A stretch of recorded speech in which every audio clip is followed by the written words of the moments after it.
Hi, I'm Dave Dickey, and throughout my 17 years now here at Emmanuel in various pastoral roles, I've appreciated the opportunity to share with a wider scope of people that just the extended family that we are as an evangelical free church, part of the EFCC for short.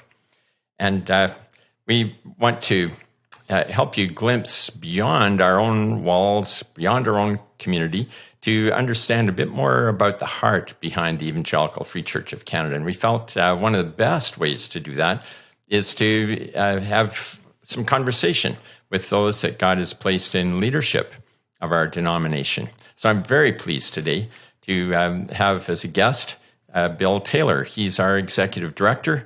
And Bill, how many years has it been now that you've been executive director? Well, I'm moving on towards 13. Yeah, wow. 13 this summer. Yeah, 2008. Well, that is just it's been wonderful to have your leadership with us, and it's interesting that for a person like yourself, you as a leader of a denomination in Canada, and yet. People may be surprised to know you didn't have any real church background. You came to faith as a young adult. So could you tell us a little bit about the trajectory, the path that took you from just not even following Jesus to now leading our churches across Canada? Yeah, I didn't grow up in a Christian home. Mom and Dad actually were separated for a little while when I was 15. They'd had a restaurant business, sold that, and it sent me and my sister to church on the Sunday school bus. We used to do that once in a while, a little bit when we were younger. But so I understood. I probably understood the faith pretty well, but didn't become a believer till grade 12.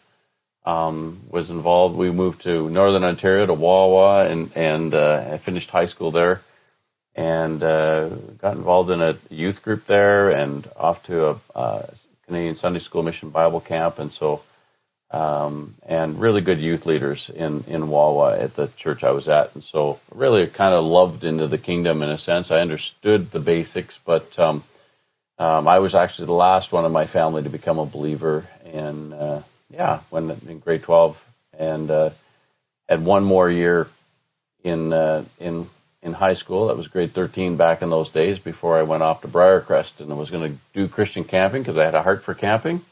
Ended up taking a pastoral ministry major, even though I had no intention to be a pastor. So anyway, that's a basic story, but really just the loving influence of some folks' lives that really, really helped. Well, that's great. And my acquaintance with you goes back to when you were invited to be a district superintendent in the Alberta Parkland District, and you'd come from pastoring a church in Saskatoon. So you've had flavors of the Evangelical Free Church in every dimension of it. We attended the Free Church in Saskatoon when Deb was doing her nursing at U of S, and then we were going to be missionaries. That was our plan, and she was going to nurse. I was going to be a university professor overseas. So we went to Waterloo, and then found out that Canada was a mission field. So had a lot of students in our home, just loved it, and then I got hired by our local church to do youth and college and career because we were already doing that for volunteer. And so then in 1993, ended up moving back to Saskatoon to the church we'd attended and been lay leaders in the 80s, and ended up pastoring Saskatoon. So I told God I'd do anything but be a pastor, but so, the Lord always has a sense of humor on those things. Yeah, you're right. Yeah, I've been there too. That's wonderful. And so now, since 2008, giving leadership to our denomination, and that's changed how that's unfolded over these years. But how many are you working with there out of our national office? Because we run the overseas mission, the FCCM as well, and really most of our staff is for that. I mean, we have a few national staff, but most of the staff is really for the missionaries we have. But we have, I think, 18 or so now in our home office team. And not all necessarily in the home office, but on that team, yeah. Okay, great. And that home office, too, interesting, located in Langley, BC. That's the home and heart of Trinity Western University. Again, people may be familiar with the university, but not know that that was Evangelical Free Church roots back in, I think it was the late 60s, wasn't it? 1962, yeah. Yeah, okay, early 60s.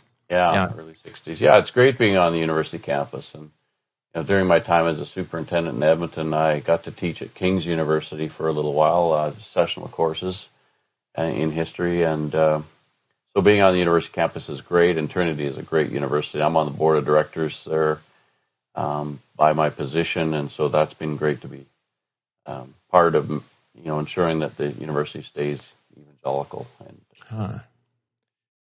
And then a number of years later, there was a consortium, ACTS Seminaries, Association of Canadian Theological Schools. And that was, again, kind of, I was going to say a brainchild, I think a spirit child of the Free Church, but several denominations have joined together to, Yeah, and the Free Church, I think, one of the things about the Free Church and the culture of the Free Church is because we are an inclusive evangelical bunch, we're able to bring evangelical groups together that sometimes don't necessarily collaborate well together because of theological reasons and other reasons. And so that, I think, through the years has been something that's been good, and certainly the Free Church planted Trinity, and that grew bigger than us and the university. But the kind of the centrist evangelical and inclusive nature really helps, I think, evangelicals of all stripes to be able to teach there and to attend. And same with ACT seminaries. We have a couple Baptist groups and a Mennonite Brethren group. Along the line, we had a Pentecostal group, and they didn't always necessarily Fellowship Baptists, and them didn't collaborate lots, but they were able to in the ACTS because of kind of the common core, right? So it's worked well. I'm actually chair of ACTS these days, and it's doing quite well. Well, it's great to have a sense of what one local church could never do, but in partnership with each other across our country, we are able to help provide opportunities and ministry to many here. So thank you for describing that for us, Bill. Yeah, and what I love about it, just quickly, is that 95% of the courses are common to the different groups, but then they also celebrate the differences in the groups, and so the 5% you can take in terms of your tribe's distinctives. And so instead of just one sort of vanilla kind of, we're celebrating that, hey, we have 95% of what we believe is common, but 5% is unique, and we'll celebrate the differences as well. So I like that about ACTS, actually. And almost my thought on that was a little further along in the interview, but maybe that's a good time to say something a little bit further on what positions the Free Church of Canada to speak into our Canadian culture, not just our Christian culture, but Canadian culture. Right. Yeah, I mean, I think the Canadian culture is, changing. There's been a moral shift. I think there's, the old Judeo-Christian culture and the assumptions behind it have changed.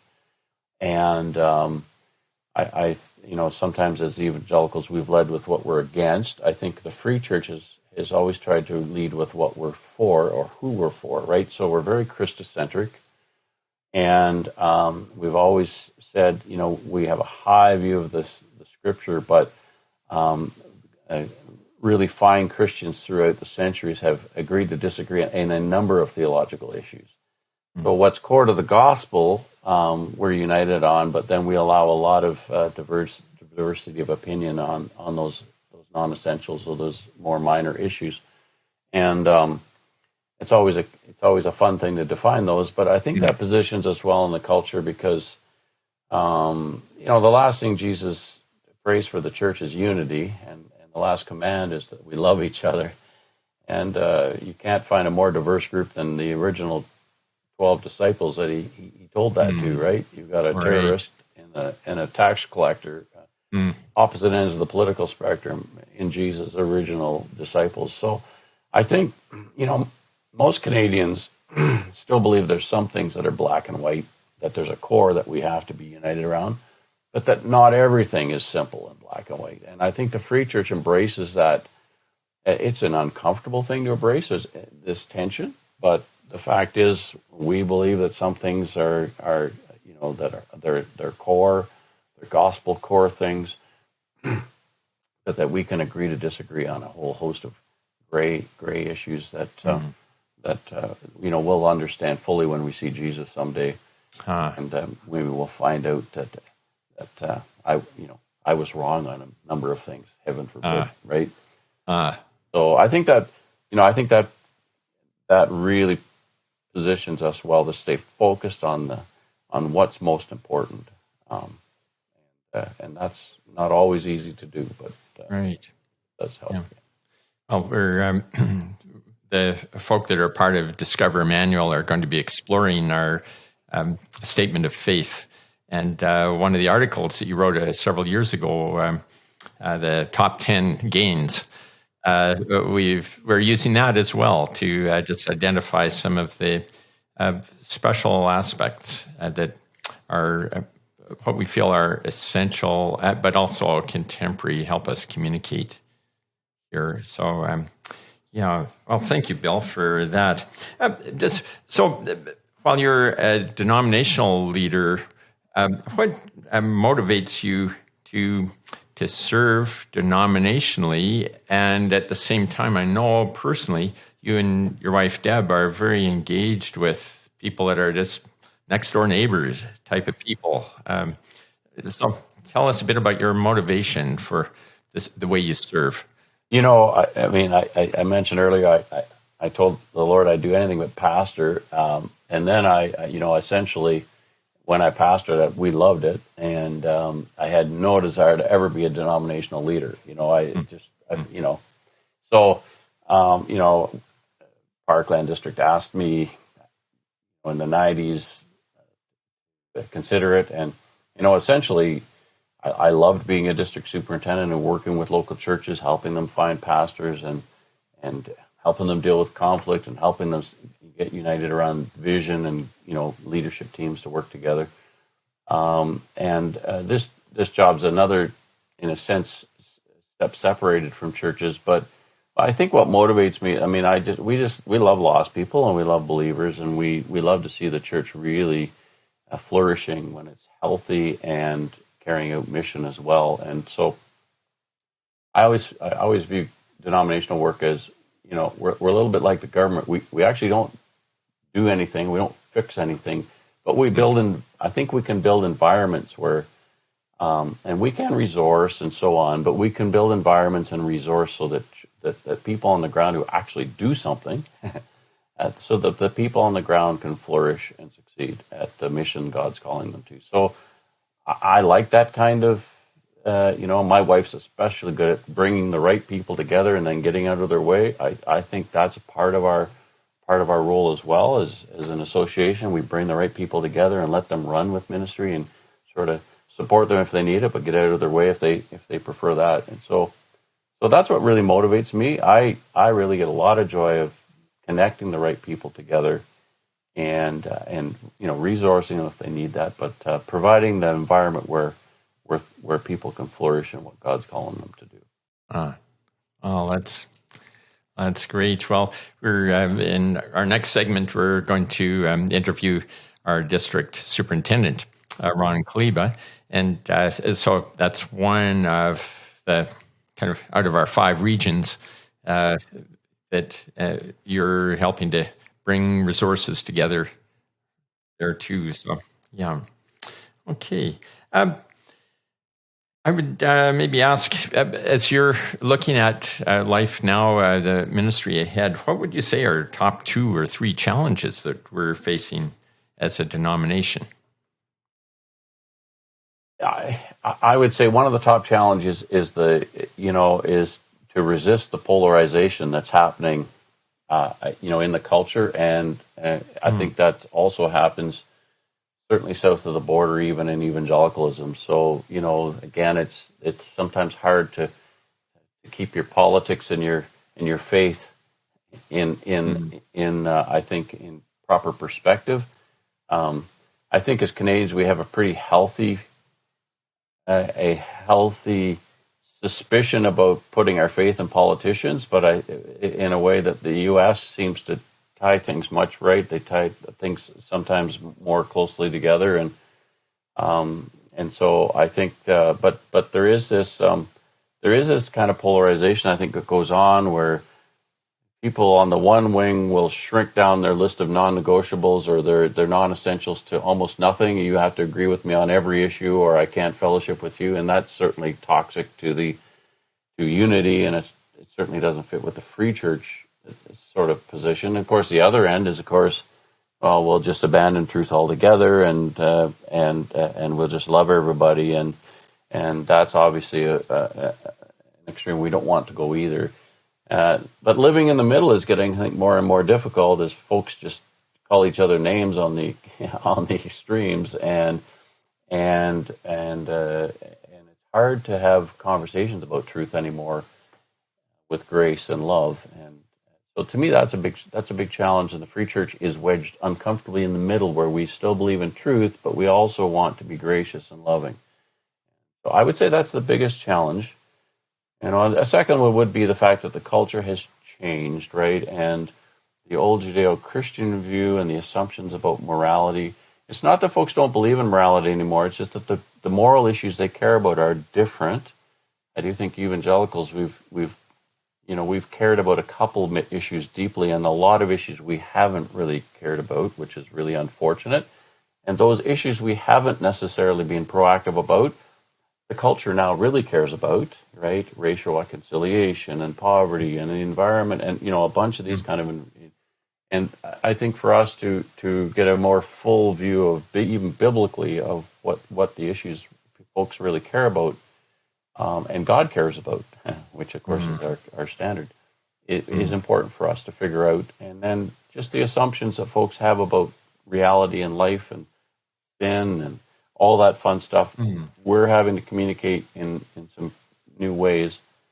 I think actually focusing on Genesis 1 and 2 and God's beautiful plan for male and female and life, I think we typically have started at Genesis 3, with the fall. I think if we start with Genesis 1 and 2, where God starts, and really focus on his beautiful plan and his initial plan for us, and then get to Genesis 3, we actually can put sin and all that stuff in a context, and that actually addresses the cultural shift in some powerful ways. So I don't think they're overwhelming. They're not overwhelming challenges, but they are different ways of talking about God's beautiful redemptive plan, rather than starting with you're a sinner and I'm going to arm wrestle you into submission. About that, I think we start in Genesis 1. So they're not overwhelming challenges, but they're real. And in resisting that polarization, that maybe has a political tinge to it, is, I think, something important to us. Yeah. Bill, those are the ways, when I think about that as an outlook and forward hope for action. As a denomination, then it certainly comes down to our own personal lives, and to be a part of a group of, an extended family, not just a local family, with that kind of a hope and equipping us to be engaging, not confronting, but walking alongside. Maybe let's discover this together, or even a dialogue. Those kinds of attitude and spirit. That I think that's where the local church and individual Christian can really participate, partnering with the vision that you're talking about there. So if somebody would like to find out a little bit more about other aspects of the Free Church of Canada, what would you recommend? How would be best for them to go about that? Yeah, well, we certainly have a lot of material on our website, efcc.ca. So Okay. efcc.ca has, a pile of our written literature, just blogs and what we call rack cards on a bunch of different topics. Things like our motto in essentials unity, non-essentials charity, and all things Jesus Christ. We have fleshing out those things. What does it mean to be evangelical and free? Does that mean there's no evangelicals? It's like sugar free? No, it doesn't actually. We explain, hey, evangelical means we're gospel people, and free means we're free from state control. So there's a bunch of material like that on the website, and some articles on a number of topics and videos, and good sense of what we're doing, our mission as well overseas, and national mission as well. So yeah, lots of great information there. Wow, that's great. Well, you've given us a very good overview, kind of a background and contemporary setting. And boy, that's great to have that website for ongoing information to keep current.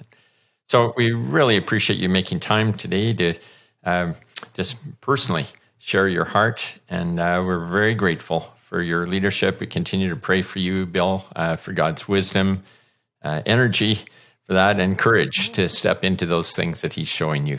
Well, we appreciate that, and I appreciate you, Dave, and our local churches, who are, and our missionaries who are making disciples, right? And that's really what we want to be, a disciple-making movement where, we're helping, we're modeling what it looks like to read the Word and listen to the Spirit and step out in obedience to Him, and we invite others to join us. And so appreciate Emmanuel and what you guys have done through the years and how you've been engaged with the broader family. So thanks so much. Wow. Thank you too, Bill. Okay. Have a good rest of your day. Thanks. Okay. Bye for now.